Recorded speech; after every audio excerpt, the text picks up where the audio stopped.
فلا اقسم بمواقع النجوم، یہ لا جب آتا ہے پہلے تو وہ مخاطب کی بات کی نفی کرنے کے لیے، نہیں، اٹ از لائک دیٹ، یہ نفی ہے۔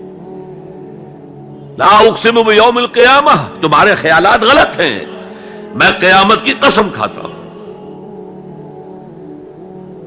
تو فرمایا فلا اقسم بمواقع النجوم، وقع یقع کے کیا معنی ہے؟ اور یہ سورت کون سی؟ واقعہ، اذا وقعت الواقعہ، وقع گر جانا، پڑ جانا، یہ ستاروں کے ڈوبنے کی جگہ ہے۔ فلا اقسم بمواقع النجوم وانہ لقسم لو تعلمون عظیم، اور اگر تم جانو تو یہ بہت بڑی قسم ہے جو ہم نے کھائی ہے۔ اس وقت کا انسان کیا سمجھتا کہ ستارے کہاں جاتے ہیں، کہاں غروب ہوتے ہیں، کہاں گرتے ہیں؟ آج ہمیں معلوم ہے۔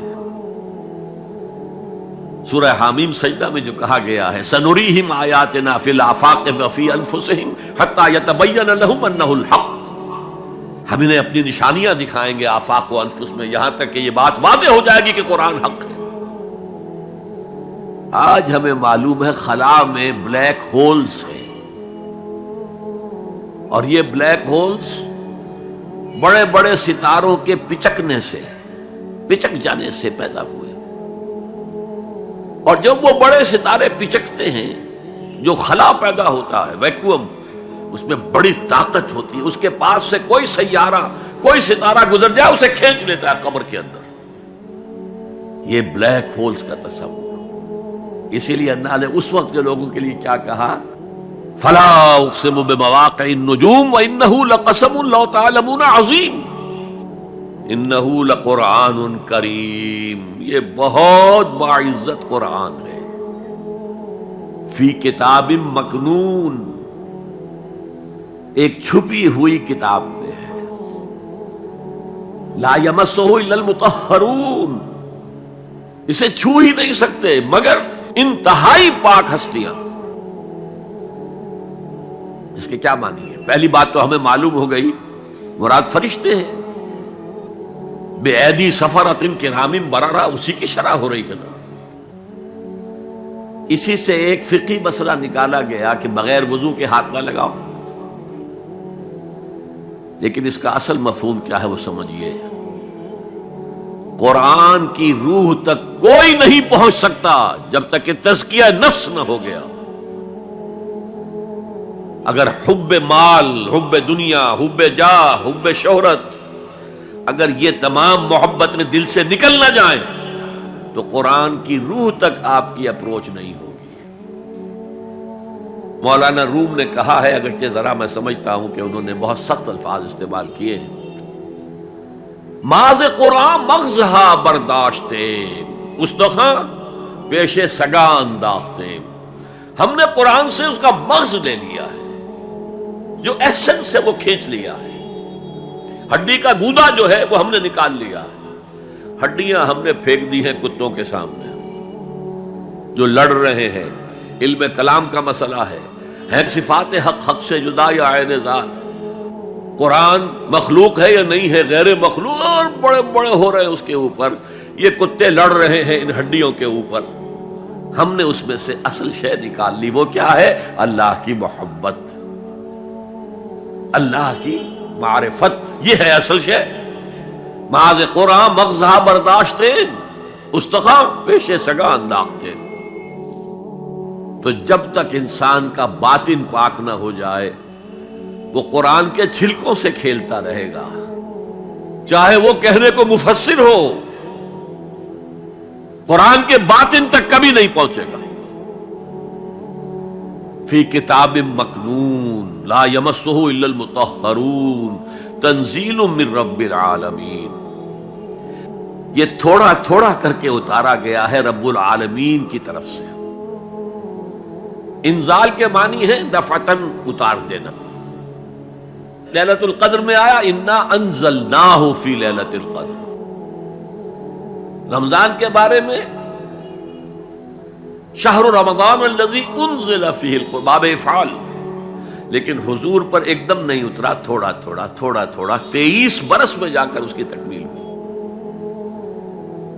اب دیکھیے جو شکوہ کیا اللہ نے، کیا اس جیسی نعمت سے تم مداہنت کر رہے ہو، بے اعتنائی کر رہے ہو، اسے پڑھتے نہیں ہو، اسے سمجھتے نہیں ہو، اس پر عمل نہیں کرتے، اسے اپنا امام نہیں بناتے؟ تمہارا طرز عمل یہ ہے، بلکہ تم نے اپنا نصیب یہ بنا لیا ہے کہ تم اسے جھٹلا رہے ہو۔ غور کیجئے، جھٹلانا جو ہے دو طرح کا ہے۔ ایک ہے زبان سے کہنا کہ یہ نہیں ہے، کوئی اللہ کا کلام نہیں ہے، یہ قرآن وغیرہ جھوٹ، سب اساطیر الاولین ہیں، یہ محمد نے گھڑ لیا ہے وغیرہ وغیرہ، جھٹلانا ہو گیا۔ ایک جھٹلانا ہے عمل سے جھٹلانا، مان تو لیا اللہ کا کلام ہے لیکن اس کی حرام کردہ شے کو اپنے لیے حلال کیا ہوا ہے۔ حدیث نبوی ہے، ما آمن بالقرآن من استحل محارمہ، اس شخص کا قرآن پر کوئی ایمان نہیں ہے جو اس کی حرام کردہ چیز کو اپنے لیے حلال ٹھہرا لے۔ اس سے اعتبار سے غور کیجئے، اور اس کی مثال بھی دی ہوئی ہے سورہ جمعہ میں، مثل الذین حملوا التوراۃ ثم لم يحملوها كمثل الحمار يحمل اسفارا بئس مثل القوم الذین کذبوا بآیات اللہ واللہ لا يهدی القوم الظالمین۔ مثال ان لوگوں کی جو حامل تورات بنائے گئے تھے اور پھر انہوں نے اس کی ذمہ داری کو ادا نہیں کیا، اسے قائم نہیں کیا، اس کے احکام پر عمل نہیں کیا۔ جیسے فرمایا ہے سورہ اعراف میں، قل یا اہل الکتاب، کہہ دیجئے اے نبی صلی اللہ علیہ وسلم، اے کتاب والو، لستم علی شیء حتی تقیموا التوراۃ والانجیل وما انزل الیکم من ربکم، تمہاری کوئی حیثیت ہماری نگاہ میں نہیں ہے، تمہارا منہ نہیں ہے کہ ہم سے دعا کرو جب تک کہ تم تورات اور انجیل کو اور جو کچھ نازل کیا گیا تمہاری طرف اسے قائم نہیں کرتے۔ آج اللہ ہماری دعائیں نہیں سنتا، 30 لاکھ جا کر حج کرتے ہیں، دنیا کے حالات میں کوئی ذرہ برابر فرق آتا ہے؟ اول تو حرام کی کمائی سے حج ہو رہا ہے، تو حج ہے ہی نہیں سرے سے۔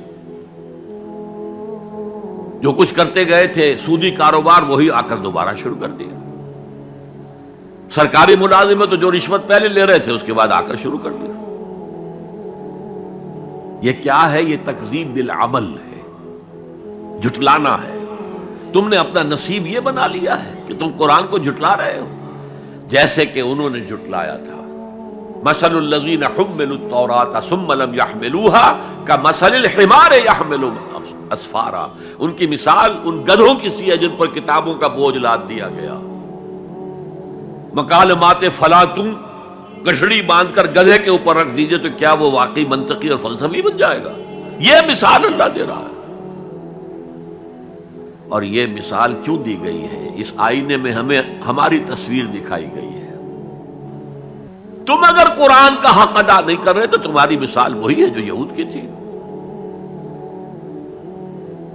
بئس مثل القوم الذین کذبوا بآیات اللہ، بری مثال ہے اس قوم کی جس نے اللہ کی آیات کو جھٹلایا۔ تو زبان سے تو یہودیوں نے کبھی نہیں جھٹلایا تورات کو، عمل سے جھٹلایا ہے۔ یہ وہ 5 مقامات ہیں جن میں اللہ تعالیٰ نے خود اپنے کلام کی ثنا بیان کی ہے، تعریف کی ہے، اس کی عظمت کو بیان کیا۔ پہلا رب نو یار دا شوق ہویا،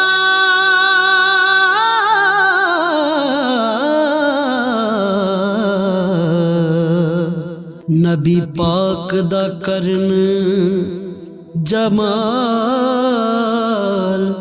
مائیں آیا وہی لے کے ہویا ترت حاضر، تے لیا یار نے یار نو پال